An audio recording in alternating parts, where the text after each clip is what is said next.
sun is shining, the wind is down.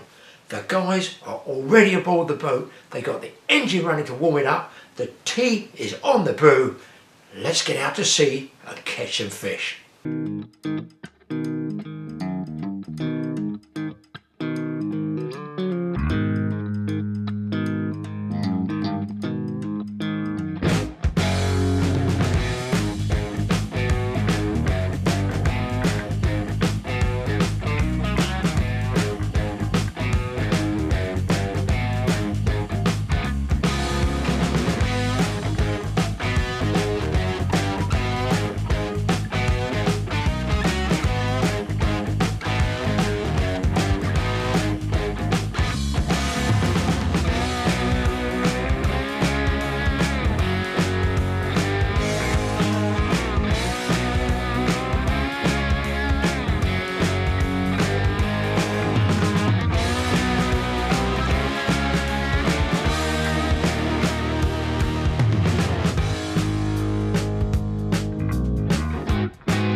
So, lovely flat day for the first part of this. We're actually not a million miles away from Watch It. I mean, probably not a mile away from Watch It, just off the coast.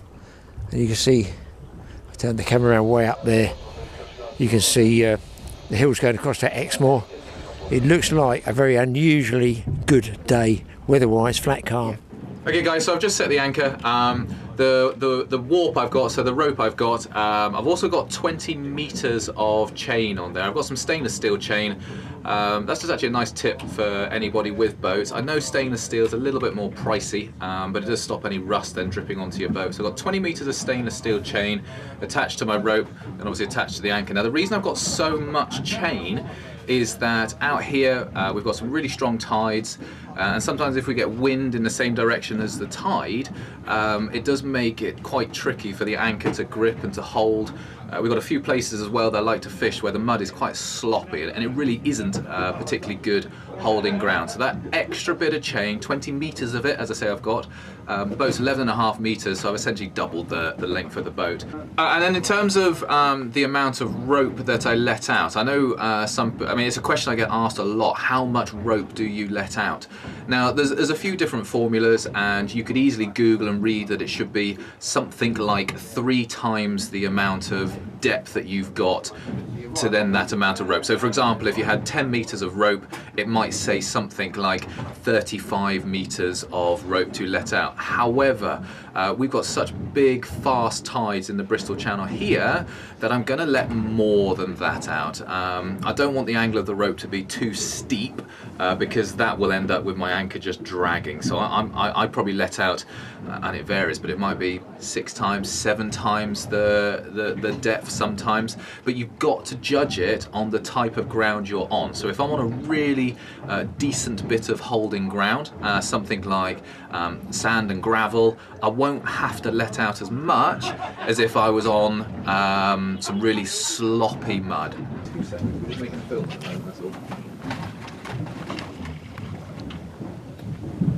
Yeah,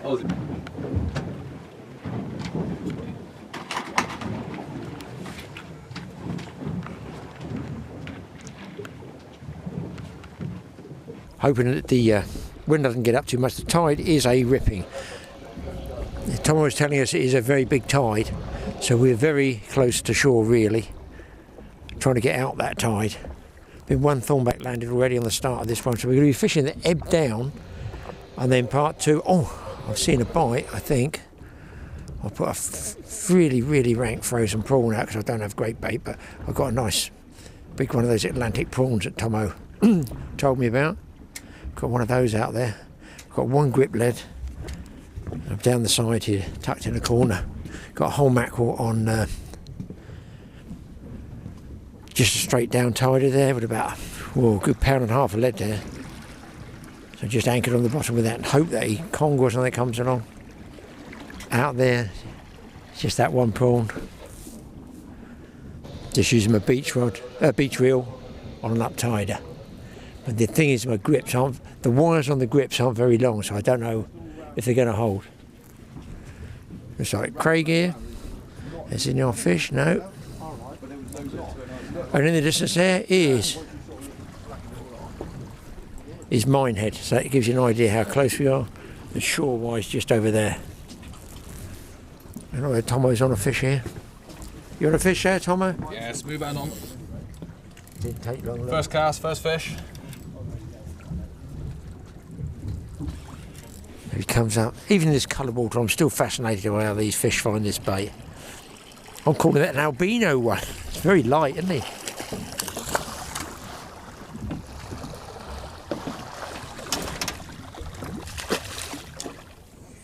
So, what bait on that one, Tommo? I've just caught this on spider peeler crab actually, and I've got I can hang him in one hand. Who's going to let me? I've actually got the bait just here. Spider peeler crab.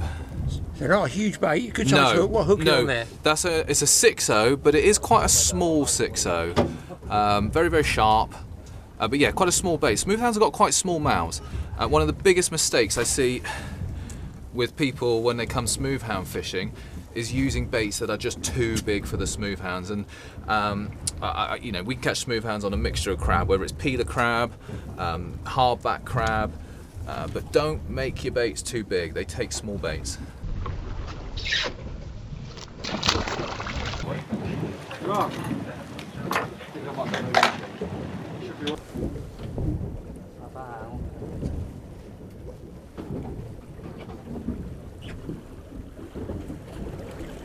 It's an interesting position, Craig. Yeah, good one. It's a braid knot. Oh, a braid's gone round the leader knot. It's gone round it and round again. And I think it's right.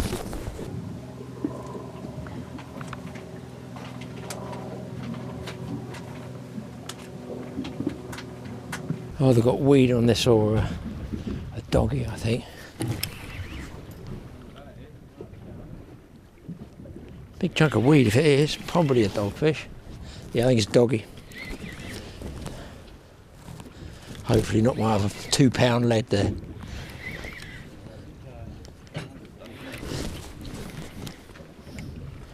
Dog, I'd say. I bet he mullered that because I didn't see the bite. That's a good few.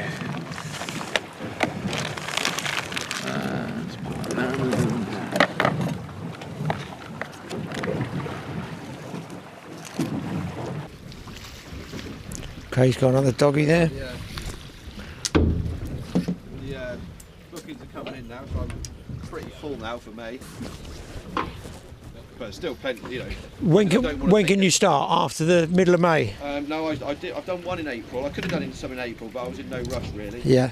I had to get myself my own motivation back, to be fair. Your mojo. Yeah, before I start taking people out, I want to get my own motivation back first, and then it's just all falling into place. I can fit loads more in May if I want to, but I don't really need to really.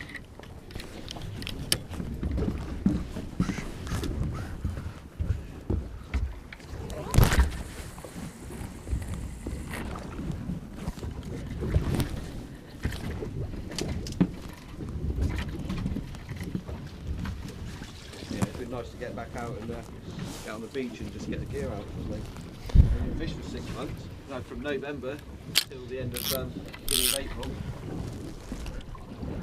Well, I've not. Really? Didn't go at all? It was really bad, I think.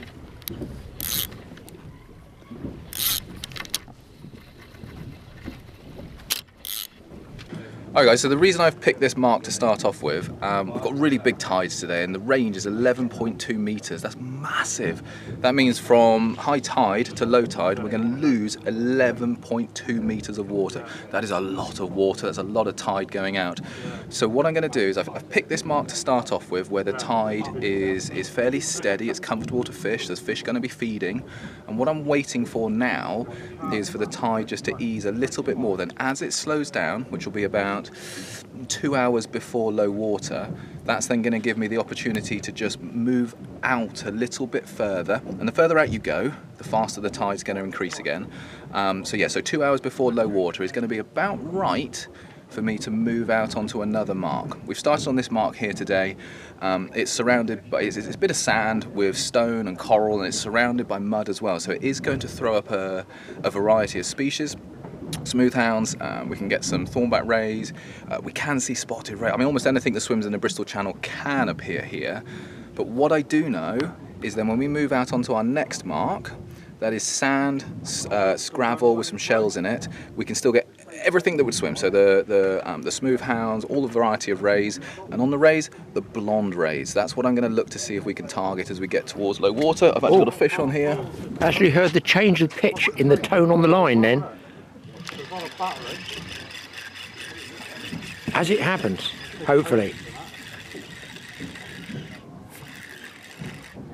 There's life there, even if there's a doggy. There's something there. Yeah, where we tripped that lead or bumped the lead, you could hear the humming on the line change. Yeah, another hound.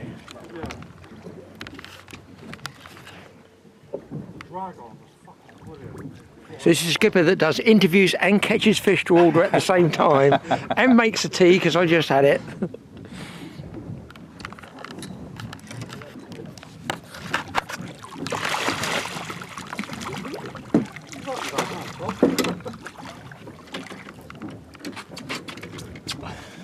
He interrupted your interview that one, Tommo. Yeah. Well, there we go. There's another one of our Bristol Channel smooth hounds. And we're still on the ebb, and when we go out there, what we do is we're going to get a tail end of the ebb out there. That's what you're sort of saying, isn't it? Yeah, that's right. And what I look to do is then fish that down to low water. I'm not going to plan too much of the rest of the day because Sure. I do find if you think, say, well, I'm going to go here, I'm going to go there, and at this o'clock I'm going to move to this spot. Well, you know what fishing's like. You've just got to make a bit of a judgment on the day. So at the moment my plan is to fish that next spot that we're talking about down to low water, and then really just see what's happening and make a choice as to where to move to after that, if at all.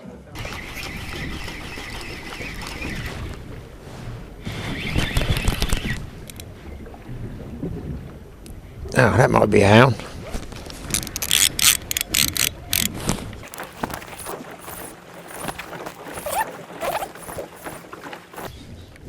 Well, I changed my mind on this one. Maybe it's a ray, guys. I thought it would have kicked off being a smooth hound closer to the boat.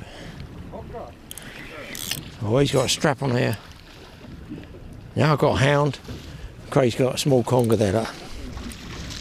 Double whammy, 2 at a time on the ebb tide. Oh, beauty.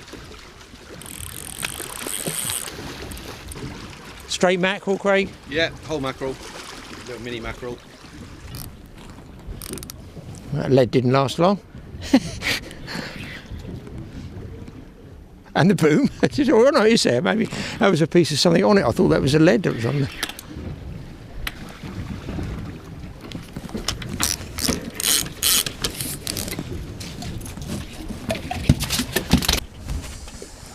That was on one of your Atlantic. What's those ones for? You put me on to? Prawns. Is Yeah, that what it was? that was but wait for this. It was Atlantic prawn you gave me last year. Atlantic shellong. Cooked. Shellon. Yeah, cooked prawns. Got to be. That's what they got to be. Yeah, good bait. A handy standby bait, aren't they? Yeah, brilliant bait. Right, I'll let you get back from there.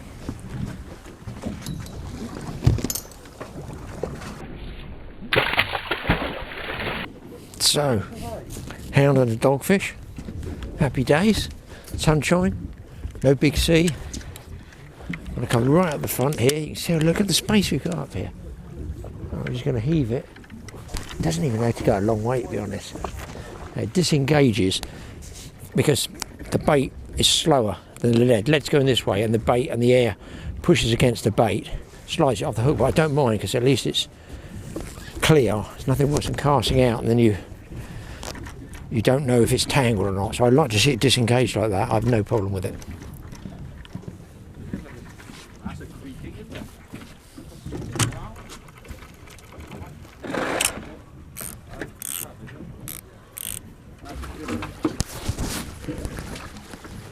That did look a big hound. fat, isn't it? Loads of fatty. Yeah, there's fat to it.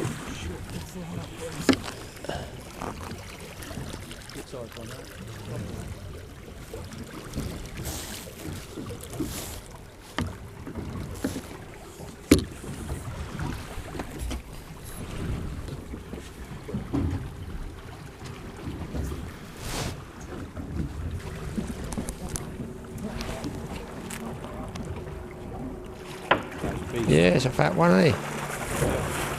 Decent one, that one. Oh, it was. It was. It was. Look on him. Come on, mate. Oh, yeah, he's bigger than you thought, yeah. That is a big one. That lad is going to be a £20 hound. You reckon it is, yeah? It's big, isn't it? It's not far off. 18, 18, 19, 19. If he stops wiggling.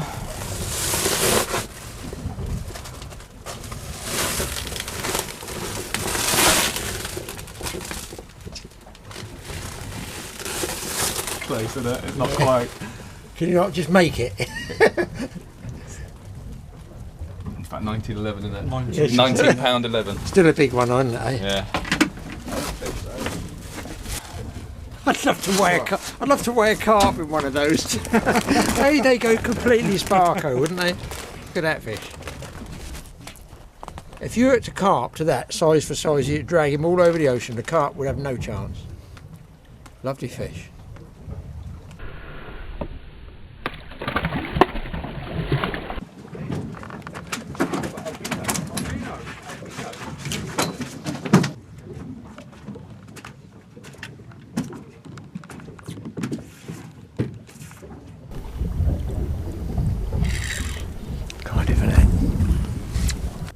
Not a ray then, Tommo, you're pretty sure it's a hound. This is the smooth hound. It went off like a train, stripped a load of line off, and then charged under the boat, but it's just come back out now.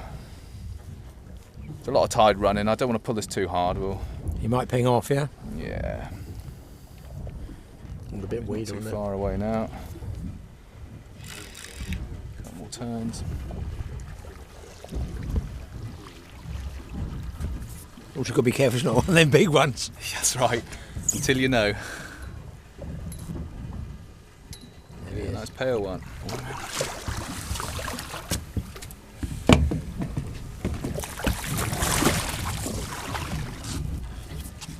That big one was dark. This one's very, very light, isn't it?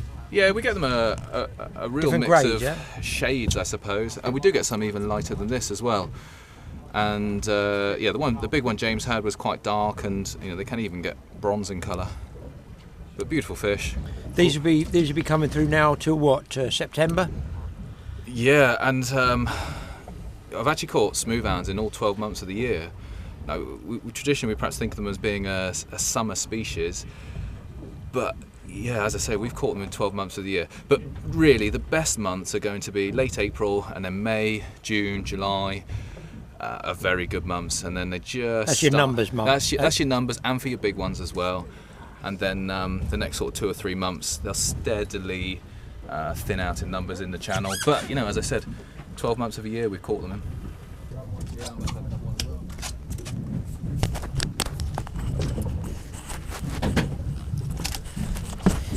It's like crates on the back, so it's action all round. Dog Craig. Dogfish. It's a dogfish. So it's smooth down when it tore off, but it's just a dogfish. Just walked round the boat, and then Tommo's on with his second rod there. What type of crab, Tommo? Spider crab this is, spider peter crab. And this is not a smooth hound, it is one of the famous Bristol Channel dogfish. Oh. Fish is a fish though.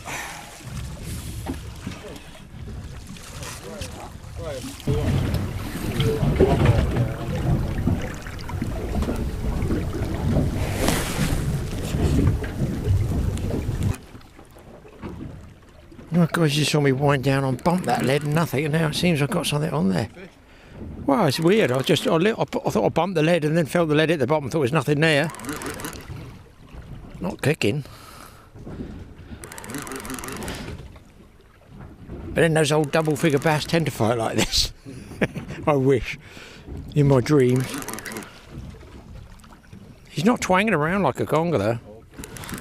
It's uptide, isn't it? It's a dogfish on a whole mackerel. He's obviously chewed it completely down. He must have absolutely mullered the whole mackerel. He's been the last hour chewing it down and he's still necked it. Has he? No, he's off. That's amazing.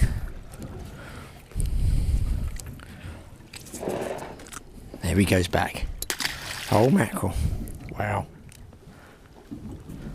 Is there nothing they can't take? So I've nipped the tail off there to stop it spinning, and all I'm going to do is just go through that throat latch out the top of the head like that, and hopefully that will sit straight in the tide. Over the side. You can see it's straightened out there. Let it go down slowly because it's got heavy lead, so I don't want to go down fast and the bait comes up and spins around the main line. Then I'll just lift and let a bit of line off, bump. Like that, you should be able to see the lead hit the bottom. Especially for beginners, main thing is to get it on the seabed. Just keep bumping it back till it doesn't bump off anymore.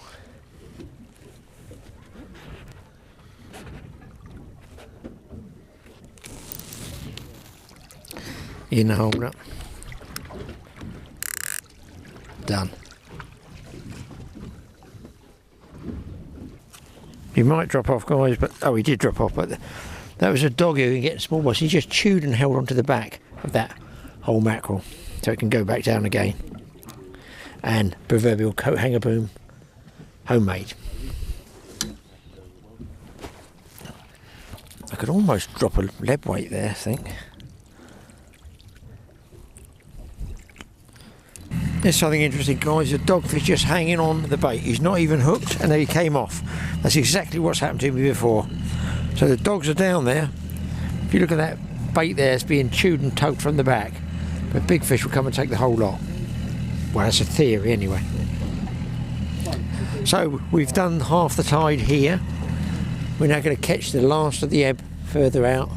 Tommo's now envisaging being able to get about another 400 yards out in the last of the tide. Oh, that's in the mud. And he's going to try and see if we can't pick up a bigger ray, maybe a blonde ray, something like that. So we're wheeling in. Gone a bit quiet here for the last perhaps hour, 40 minutes. There's another boat over there. They moved up from below us. But you can see bait's not really even touched.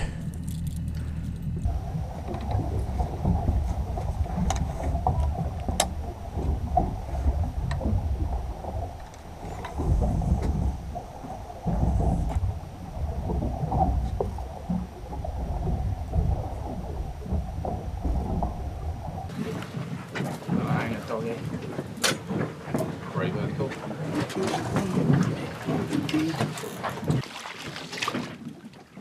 I know up on that one, mate.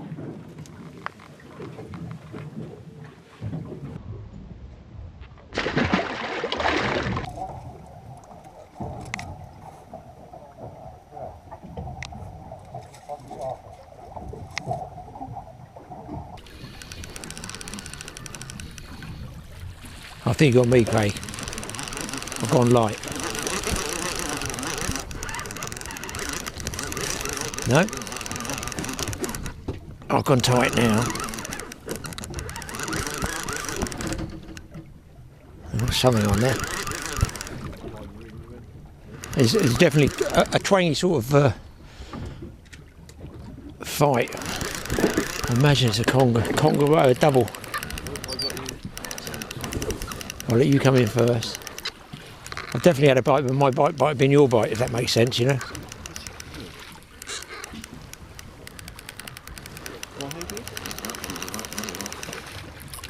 That is me there with a boom, isn't it? No, mine's, one of us has got the doggy.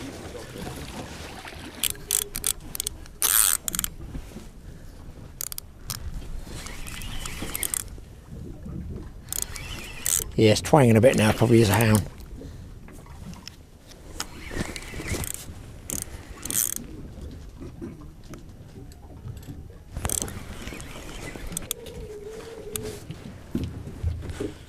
He's going left a bit. Where's the other lines to, Ray?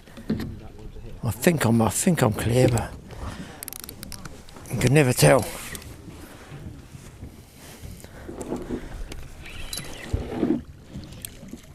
It felt like he untangled himself then. I definitely think it.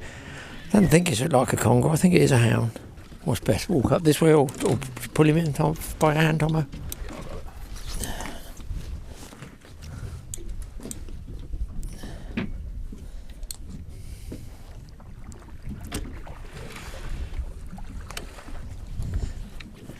Go in. I still don't know what their bait was, Craig. It was elastic, I know that. Spider peeler in it. Oh, those legs. That's it. Bit of legs, yeah. I baited up and forgot. What was that bait, Tommo? Spider peeler and squid. That's a mismatch, but he seemed to like it. Let's get him gets that blue sky. Away he goes.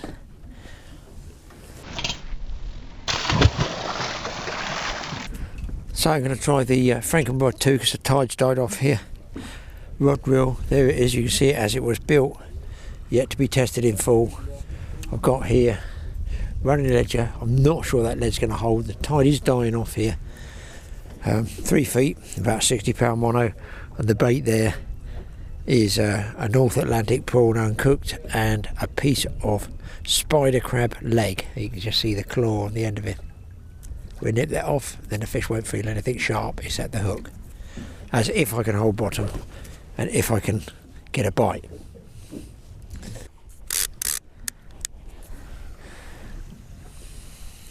The wind is coming round here, was up there, so I figure now's the time to try this one.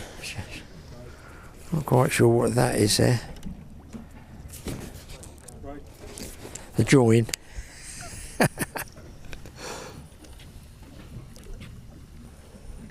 Just a quick one.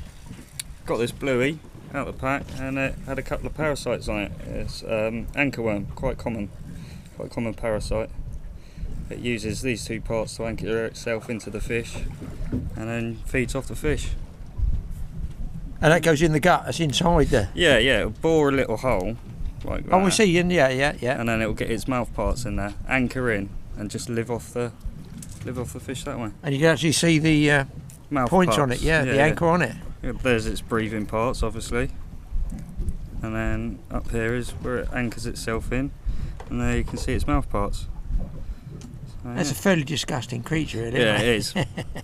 What a way to go. Eaten by an anchorworm. Yeah, there you go.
On the Tommo.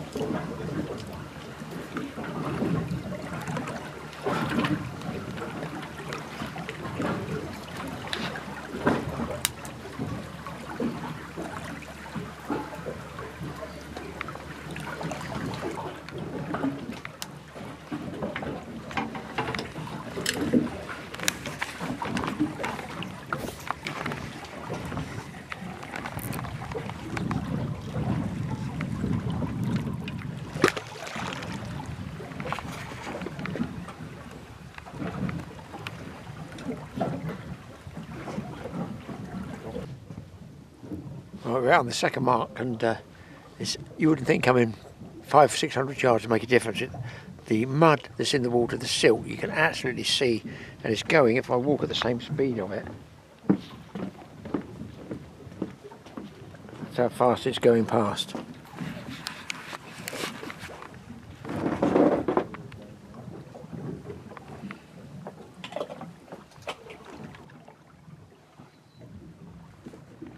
So it's stirred up from the bottom.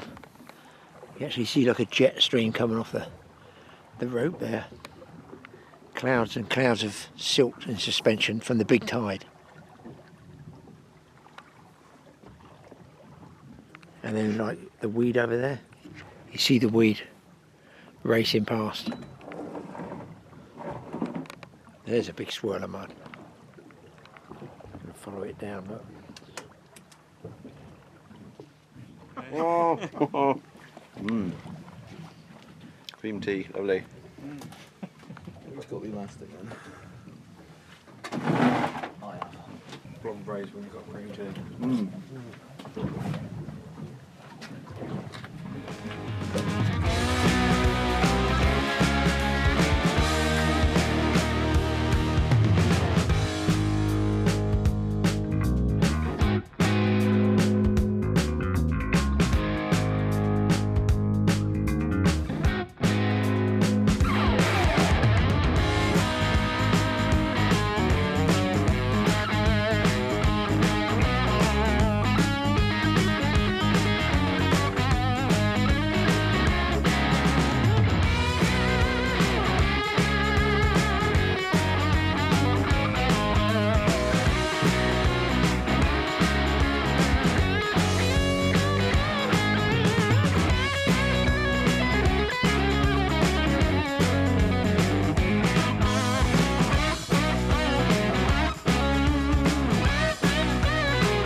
Just this one took a liking for a bit of bluey and squid cocktail, so seems to be quite popular bait with the rays at the moment. So whole squid and a strip of bluey. This is alright. Basically, you're in the video.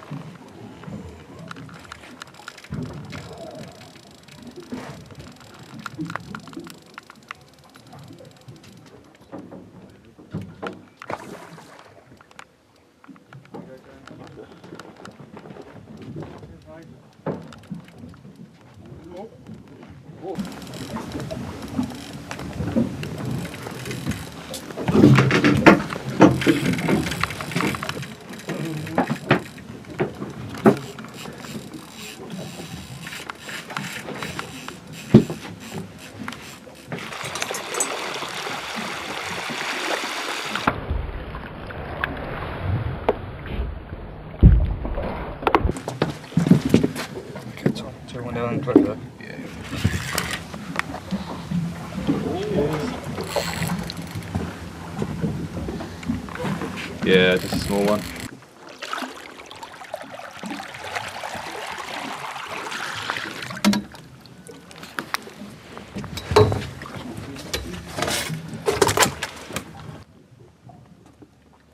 Bit of crab bait there as well, I imagine. Was it, Tommo, or was that? Bluey and squid, this was. Yeah, so it's not one of the biggest blonde rays that we're going to get, but it is right. Nonetheless a blonde ray. Right species, wrong size. That's right. Still acceptable, yeah.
Well, you know, you can do it, you know, I had some.